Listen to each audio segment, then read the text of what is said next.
Hello, my friends. Katie Day with the Move Me to Texas team down here in Houston, Texas, with another episode of the Real Advice podcast. I am super excited for this week's guest.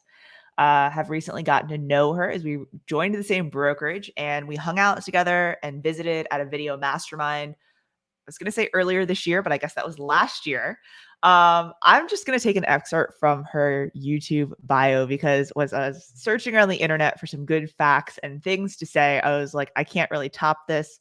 And after you hear this, you're going to be like, yeah, who cares about real estate accolades? She's a badass. So she is 6 foot tall in her bare feet, also a classically trained opera singer, and once ate 11 whole lobsters at an all-you-can-eat seafood buffet in Reno, Nevada. In That's addition my to proudest that, accomplishment. Can we just be real? We're going to have to dig into that. So in addition to that, she's a badass real estate agent and YouTube queen. Please join me in welcoming Karin Carr. That is so funny that of all of the things that are out there on the internet, those are the things that you found to talk about. Too funny. And, like I had like a real estate list, and then I was like, you know what? Like everyone knows that if I'm bringing someone onto the podcast, like clearly they know what they're doing in real estate. They've probably sold a few houses, won a few awards, and whatever. Right. So I was like, what can we focus in on? And then I saw that I was like, first of all, I need to know more about the lobsters. I knew you were tall. I didn't know 6 foot, like, the opera singer thing, pretty interesting. So, we have a lot to unpack here. All But right. before we get into real estate, so tell me more about this buffet. So we used to live in Northern California. It was about a 2-hour drive to Reno, and we went out there for my husband's birthday. And there, it's kind of like a mini Vegas where you have all these all you can eat buffets. And one of them was a seafood buffet, and you could go up and get whole lobsters. Girl, I love seafood. Like I can put away some seafood. And so I knew we were going to this place in the evening. So I don't think I ate breakfast or lunch, and I was pretty much starving myself. So when we went to dinner, I could get my money's worth. And I did. Like I kept going back, and my husband was going, are we going to be here all night long? Or do you think that we could perhaps go do something else now? Nope. I just kept going back for as much lobster as I possibly could. I think it's funny too that like you said that you mentioned that was for his birthday, right? Yeah.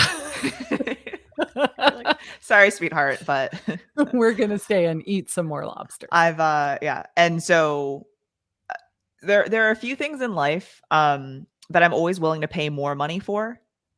One of them being like skydiving, right? Like LASIK surgery, I'd be willing to pay more money. Another is seafood and sushi, right? So like this wasn't like the $2.99 seafood buffet, right? Like correct. You were fine after the buffet. All went well. Nobody got sick. Yes, yeah. We were all good. Okay, cool. Well, that's definitely a fun fact. I'm glad that I now know that about you because the next time we're together in person, like I love to eat. So I'm always a fan of like not eating. Like Korean barbecue is one of them for me that I'm a fan of, like not eating and then being like, oh yeah, I just ate 17 pounds of meat for dinner. So, seafood, I'm down for that as well. Like, cool. So we can definitely do some damage, especially if we do. The last time we were together was, South Carolina, coastal. Like, oh yeah, I'm ready for it. Sounds good to me. I love it. I went to a what do they call them? When we were in California, they had these annual fundraisers where you'd pay a flat fee to go in and then eat crab legs. And it's not a crab fest. I can't remember. Crab boil? Yeah, no, not a crab boil. I get the idea. I can't remember the term now, but they bring you the crab legs cold, which was so wrong. Like who eats crab legs cold? But then again, it was crab legs. So any crab legs are better than no crab legs. And my friend Robin, who was about 5'4" and like 89 pounds soaking wet, was right there with me. And we were like plate after plate after plate of crab legs. And I was like, I am impressed that you were keeping up with me because literally I'm a foot taller than you. I got more area to fill. That was fun. I love to eat some good seafood. Me too. So we could probably continue this conversation and go pretty deep on seafood, but let's switch gears to real estate and talk about real estate. That is what this podcast is about. And I'm sure people listening are like, why are they not talking about tips to help my business? So for people that don't know you, Karin, tell me a little bit about kind of you getting into real estate. I know you've traveled a lot. And by traveled, I mean moved. So yeah your real estate life story. Yeah, so I was in Northern California, about halfway between Sacramento and San Francisco. I kind of stumbled into REO listings in 2007, 8, 9, 10, 11, 12. That's all I did was REO listings. I It was great, but I was really, really spoiled because I didn't have to prospect. I Yeah. literally would wake up, I would check my email, it would say, "Hey, you have 3 new listings today." And I would just have to go over and see if they still lived there. If they did not, we had the locks changed and proceeded with listing the property. If they lived there, I had to, ding dong, "Hi, I'm so sorry to tell you that the bank foreclosed on your house yesterday. I'm here to offer you money to help you move out." So they were crazy, crazy days. I was brand new in real estate. So I mean, talk about like welcome to the business. This is what your life has become. You're now a marriage counselor, you're a therapist. People are crying on your shoulders because they've just like lost everything. Yeah. And they're destroying the houses out of being vindictive as they Yeah. move out, and they steal the fence around the front yard. I mean, who does that? Who Yeah. comes back in the middle of the night and steals the wrought iron fence around the front of the house? Those are They expensive. stole, they stole the kitchen cabinets, Yeah. the whole nine yards. And then baby number 2 comes along. We decide we're way out in California. All of our family's on the East Coast. So we move across the country. I am promptly introduced to the fact that I don't know how to prospect for business. And the REO boom is now over. Yeah. So what do I do? And I tried all the old school stuff and I just hated it. I was like, this is 2016 now. There has got to be another way besides ding dong. Hi. Have you thought about selling your house? There's just got to be something else that I can be doing. There's this cool invention. Perhaps you've heard of it. It's called the internet. Like, can't we figure out a way to leverage that and make this more effective? So I started making YouTube videos because why not? Had nothing else to do. I thought it might be fun. I did want to be an opera singer at one point. So while I had no experience being in front of a camera and filming and gear and all that kind of stuff, I did have experience being on stage. So I was not nervous to be in front of people, but that was it. That was the only benefit that came from majoring in music. And I just started making these videos to talk about my area, what it was like to live there. It's so funny that your whole thing has moved me to Texas because my whole thing has moved me to Georgia. So that's all my channel is about is if you're thinking of relocating to the Savannah area, what would you need to know before you get here? If you're coming here, you've never been here before, you don't know anything about it, what could I possibly tell you that would make this move easier for you? And within months, my channel really started to take off. Within 9 months, that's where I was getting all of my business. Within 12 months, I was going to my broker and saying, "I am running around like a chicken with my head cut off. What the heck do I do?" And she said, "I think it's time for you to form a team." So my team was born out of sheer necessity. I could not keep up with the amount of leads coming in. I was dropping the ball. I was not calling people back. I was not following up on the leads. I mean, I was being a crappy agent because I was Yeah. trying to do everything myself. And I finally said, "I need help," and admitting you need help is the first step. And now I have a team of 6 people, and it's amazing because that's how Yeah. we get all of our business. We do 0 outbound prospecting. We get all of our business of people coming to us who already know who we are, who have already decided to work for us. They are the best clients I've ever gotten in the 16 years I've been in real estate. It's pretty awesome. Well, and so let's rewind a little bit on that. So, you said what was that? A year after moving to your new market, you were overwhelmed with business and had to start the Yeah, team? Was that yeah. the timeline on that? Yep. Isn't that That's crazy? crazy. Yeah. Yeah, we moved Memorial Day weekend of 2017, so I started making videos in June of 2017, and by June of 2018, I was like, "Ah, help me." Mhm. That's well, and I think that another thing that I'd like to point out is like, obviously your start getting REO and bank owned and for that high volume of business, you have to have systems and checklists and processes. So I'm sure like you probably still had pretty good systems, in doing regular business, but like just the amount of business coming in sometimes does get overwhelming. So kudos to you and obviously to your broker to be like, no, you need to continue to leverage this. So Yeah. Yeah, I got a showing assistant. I got an assistant who was doing an admin who was doing all the paperwork stuff. My showing assistant would just take people out and show them the homes. When they were ready to write the offer, they came back to me. But then after several months of doing that, and she was really proving herself to be invaluable, she said, "You know what? I think I could handle representing this person on my own because after all, I'm licensed. So she became a buyer's agent. And then I was doing listings, she was doing buyers. Then we got another showing assistant and another buyer's agent. Then I had somebody move to another area of Georgia who said, I want to join your team. And I said, but I don't have an office in Augusta. And she's like, you do now. And then somebody from Atlanta said the same thing. And somebody from Hilton Head said the same thing. So it's really interesting how our team has totally grown from attraction marketing. I've never run an ad looking for people. I've never sought people out. They have all approached me. Except the woman in Atlanta. I used to work with her when I lived in Atlanta briefly. So I knew her and I was every time I would get a referral for Atlanta, I was giving it to her. And one day I just said, if you ever, I know you don't have any interest in being on a team because you're a seasoned agent, but if you ever wanted to be on a team, I would take you in a heartbeat, right? And like a week later, she was on my team. So that's the only person that I even sought out. Everybody Yeah, else that seems kind of like came a to me. really hard sell though. Yeah, it was tough. Like, "You wanna be on my team?" Like, all we do is make videos, and it's really fun, and she's like, "Yes!" So, it's been wonderful because I think our team is so different than other teams in that I don't require them to make calls and do outbound prospecting and cold call people. We don't have team meetings where I'm like, "How many calls did you make?" I don't like to micromanage people, but also I would hate to do that myself, so I don't want them to do that. Instead, it's like people come in to either they go to our website and they fill out a form and then it goes to that agent directly, or they send me an email or they leave me a voicemail and then I just forward it to the agent and that person is the first point of contact for them. Yeah. So when they call and say, "Hey, I saw that you downloaded our relocation guide. You're thinking about moving to Savannah." They say, "Oh, I thought I would be talking to Karin." And she says, "Well, you found our YouTube channel, right?" They go, "Oh, yeah, I love your YouTube channel. Your videos are all so great."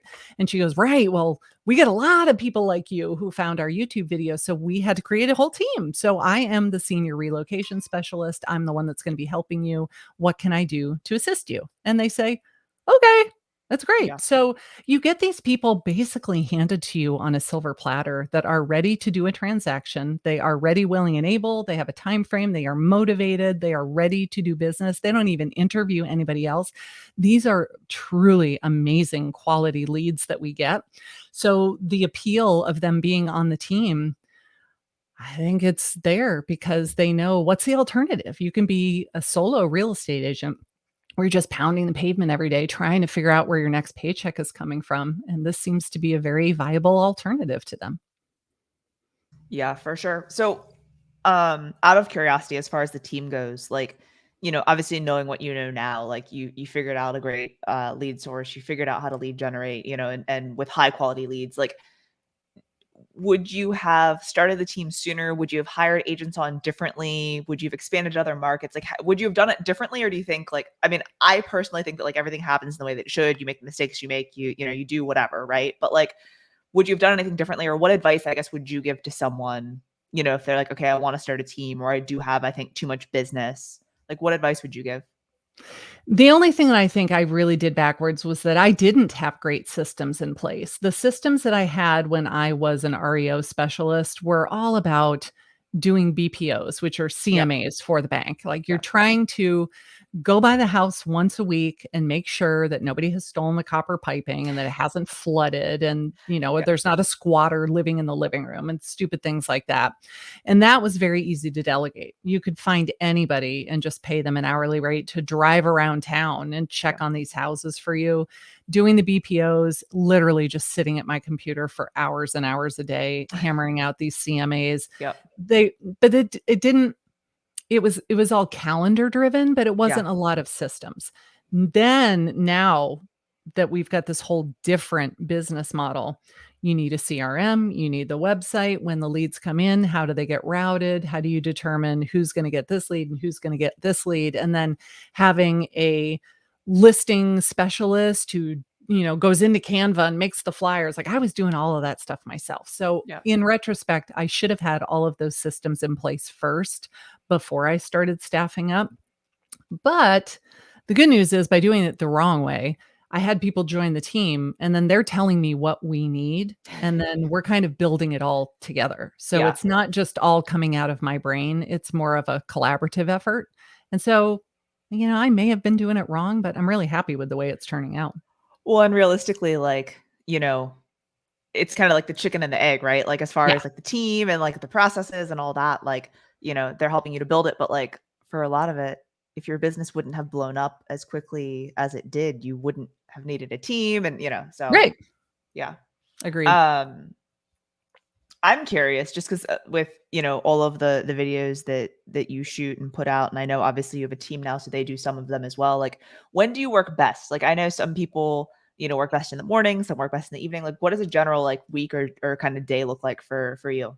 Mornings, definitely. By 7 p.m., I am brain dead, and out comes the bottle of wine, and you don't wanna talk to me at 9 o'clock at night because I'm 2 glasses of wine in, and I'm a little more loosey-goosey. Yeah, I'm definitely a morning person. Okay. I feel like I get up, I have some coffee, I get the kids off to school, and then bam, like, I hit the ground running by usually around 8 o'clock in the morning, and I typically try to be done by about 4.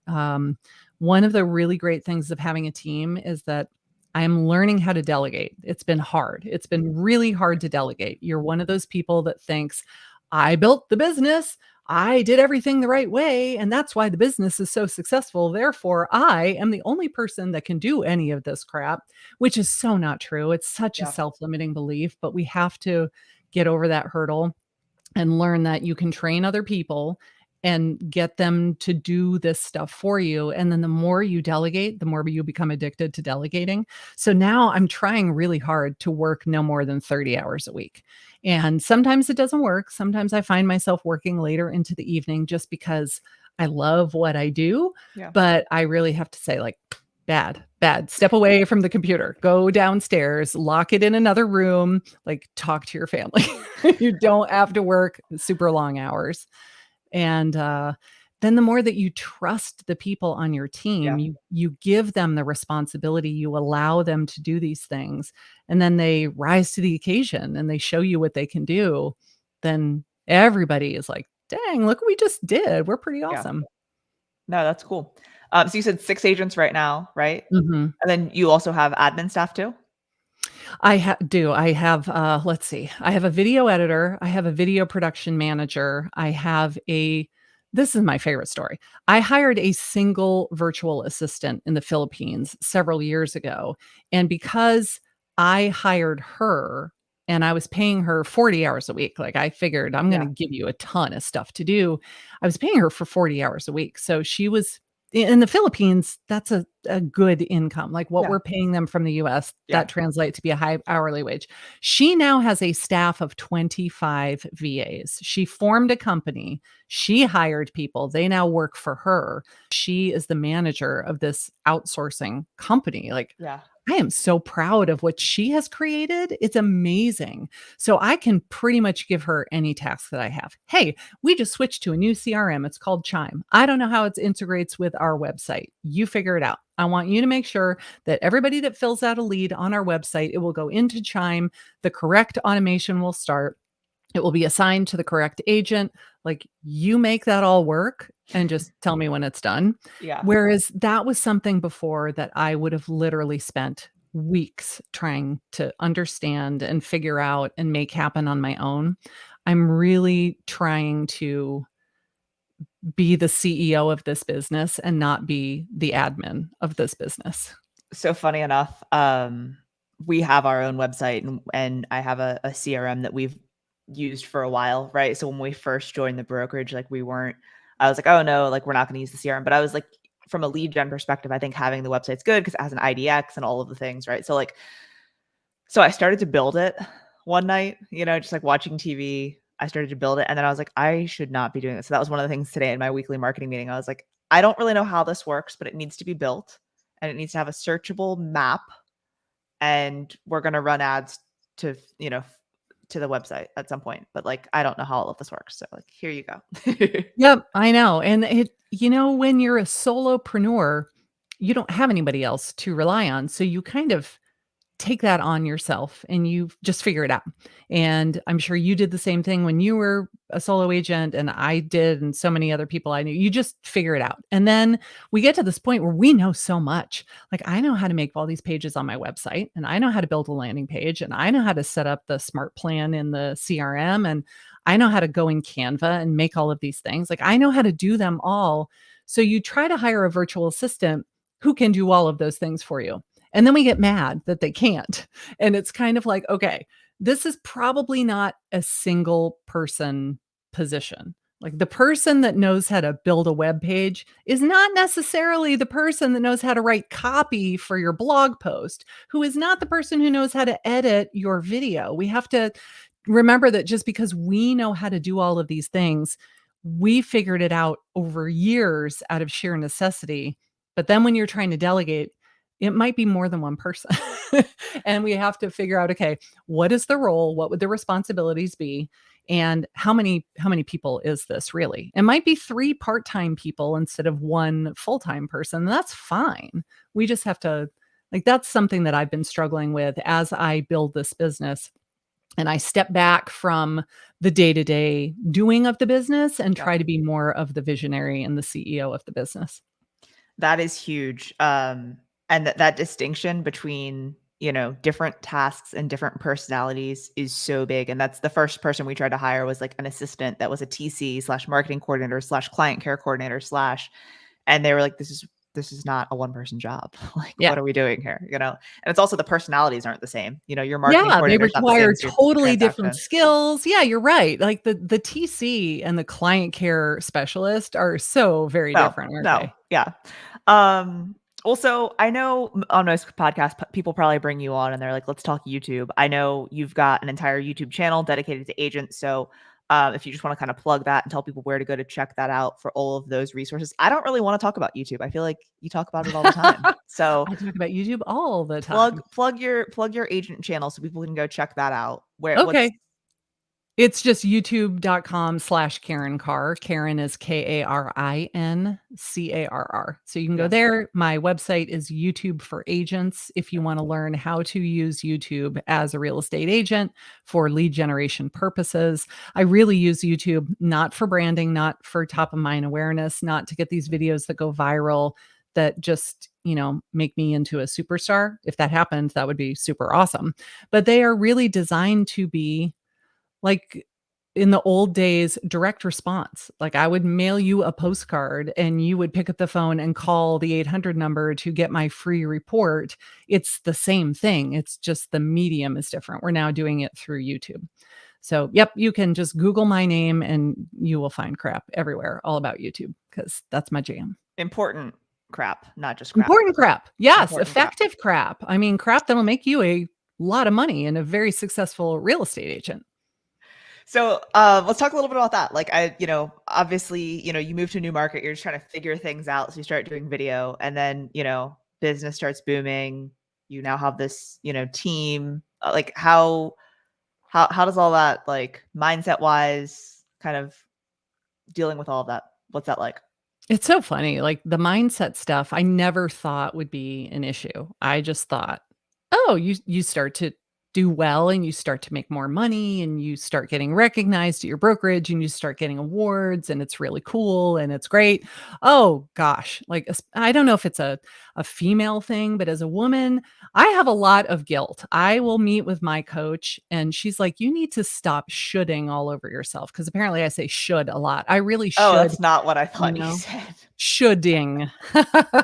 Like, there was a time when I said, "I wanna scale back my hours. I want to work no more than 30 hours a week," but now I feel guilty because the agents on my team are working really hard, and I'm working less than they are, and I'm making a lot more money than they are, and I feel guilty about that, and she's like, "Why? Why would you feel guilty for this business that you have created?" You basically created this whole business model out of your brain, and you've given viable employment to all of these people who are so grateful and are so happy and they're so fulfilled and they love their jobs and they're all making, like, one of the agents on my team, it's her 3rd year in real estate and she's going to make like I think she did 40 transactions. She's making well into the 6 figures in Yeah. GCI. That's pretty awesome for a 3rd year real estate. I Pretty mean, awesome my for most first real estate yeah, agents. I mean, how many they sell? Like 7 or 8 a year is the typical. I think my first year in real estate, I sold 3 houses, then the market crashed. The next year I sold 2, and Yeah. then to go to 40. I mean, it's amazing. Yeah. So, I've had to do a lot of mindset work on, like, you are allowed to receive, and it's okay. You are allowed to be rich, and it's okay. You are allowed to be successful and make money, and you don't have to apologize, and you don't have to downplay your achievements in order to not make somebody else feel small. Like, I don't walk around bragging like, "Hey, do you know how much money I made today?" But at the same time, you don't have to be falsely modest because you don't want, like, I don't know. If you have a friend who's struggling and they're having a hard year and they're not selling the kind of properties that you are, they're not doing nearly the amount of business that you are, should you try to never talk about it because you don't want to make them feel bad? Like, I'm in an awesome coaching program where that's a lot of the stuff that we talk about. It's not very technical business strategies and marketing and how do I make my landing page convert and that kind of thing. It's a lot more of, what's happening up here is what determines your success in business. No, I mean, I think that that's huge. I think that mindsets, it's a lot easier said than done sometimes, in flipping your mindset or having a different mindset. But I think it's paramount in any business for sure. Yeah. So how long have you been in coaching? You mean as a student or as a coach? Oh, as a student. As a student, I am a personal development junkie. So it's been, what's funny is I've never taken coaching from a real estate coach. I've never done a program from a real estate coaching Yeah. perspective. But when I started teaching agents how to do YouTube, I was doing a lot of programs like how to run a webinar and how to create a really great landing page and how to create a program that would provide value without overwhelming your students. Like, you want to give them a lot of great value, but I don't want to give them so much that they're overwhelmed and then they don't take action. They do nothing, so Yeah. therefore they see no results. I was doing a lot of stuff like that. Then I started doing things of how to delegate, how to be the boss, how to do less of the working in your business and do more of the working on your business type stuff. The program that I'm in now is called How to CEO, and it's a program for female entrepreneurs of basically how to be the visionary of your business and stop doing the minutia, delegate that to somebody else who's probably far better at it than I am, and be the big picture strategist of it. Yeah. Have you read Rocket Fuel? Oh yeah, Okay, and that's a little traction. visionary, Yeah. I know, On I that. hired an OBM this year, that was huge for me. Like, I said, "I need an integrator," and Yeah. people were going like, "What the hell's an integrator?" They'd never heard that before, and I said, I need someone to basically be my brain, so I have this idea, and then I say, "You go implement it. You figure it out, then, like, hire the people necessary, get the stuff that we need, you make it happen, and just report back." And so I hired this amazing woman named Amanda about, 6 or 7 months ago now. She has literally changed my life. That's awesome. Yeah. That's so cool. What, on that note, what are some books that you would recommend people to read that, Right like now I'm reading Get Rich Lucky Bitch, which is it's funny, and it's funny because of the name where she says you don't have if you make a lot of money, you don't have to be Miranda Priestley from The Devil Wears Prada. You don't have to be a bitch. You don't have to be this ball busting female who's like got something to prove in a male dominated world. You can be a nice person and be generous and giving and kind and all of the things and still Yeah. be super successful and make a lot of money. So I think it's funny that that's what she called it. And then so far, the whole book is about how you don't have to be awful to Yeah. be wealthy, which is cool. Um, Before we got online, we were talking about how I'm buying an investment property and I'm kind of new. It's embarrassing that I was in real estate for 14 years and I'd never bought an investment property. But when I lived in California, it was such a high cost Oh area. god, yeah. I could not go buy a fixer-upper where I had to put $200,000 down, knowing that it was a tear down and I Yeah. had to start over. Like, it Yeah. just was not possible. Then when we moved here where stuff was actually affordable, now it's really exciting. So we're acquiring investment properties. We have, a property that we'd been running as an Airbnb. Like, this is really cool that I'm developing this investment portfolio, which Yeah. I had never had before after all those years of being in real estate. And it was, just the 1 month is great. The next month is not so great. The 1 month is great. The next Yeah. month is not so great. And so you're not really living paycheck to paycheck, but you kind of are. And then when we relocated to a new area, there were like months where I had nothing coming in. I had no clients at Yeah. all, and you don't get a paycheck for 2 or 3 months in a row. That's very humbling. Yeah. Yeah. No, and that's the typical, real estate agent roller coaster, Yeah. right? The highs and lows. Yep. All right. Well, I've got one final question. It tends to stump people. I think I might know your answer to this, so I'm excited. But if it were your last meal on earth, what would you be eating? Oh, it'd be crab legs. As much as I love lobster, crab is just a little bit sweeter. I really like crab. Yeah. But if it could it be a platter? Do you know what low country boil is? Yes. Okay. So low country boil, oh my God, like greatest thing ever. Where I could have clams and shrimp and crab and crawdads and all of the stuff together on the platter, and it's doused with Old Bay seasoning and lots Yep. of melted butter. I say, and all the butter, all the butter. All the butter. Yeah. So, yeah, I mean, your last meal can be whatever you want it to be, right? Like it could, it could be here, it could be there, it could be anywhere, right? Yeah. One thing in Houston we have in crawfish season is they do Vietnamese Cajun crawfish. So normally Ooh. crawfish are going to come with like, the Zatarans or Old Bay type seasoning, right? Yeah. But they do like that, but then they also douse them in garlic butter.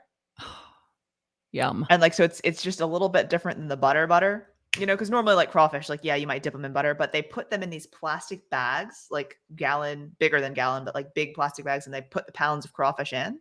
And Mhm. then they cover them in like butter, and like sometimes they'll do like basil and like or like Thai basil, and other. Oh, they're good. Yum. That They're sounds really so good. good. And then you dip My your fries in husband the butter. When we lived in California, there was a town where they did a crawfish festival every year, and, my husband bought a T-shirt that said "Pinchin' tails and sucking heads," because that's really how you eat a crawfish, Yep. right? There's Yeah. not much to it, there's not much meat in there, but it's the seasoning. That Oh seasoning yeah. is so good. That sounds Burning really good what your, you're you can't describing. touch your eyes. It's Yeah. Yeah. All right. Well, Karen, I really appreciate you taking the time today to chat. I am glad we got to dig into some stuff other than YouTube. If Yeah, me too. It was a nice change of pace. you're like, I don't know what to talk about other than YouTube. No, I'm kidding. So I truly appreciate it. I am so glad that we got to meet last year and that we, are able to collaborate and chat. And I wish you much continued success. And I know that the next time we see each other, we'll definitely be eating seafood. So I'm excited about that. Absolutely.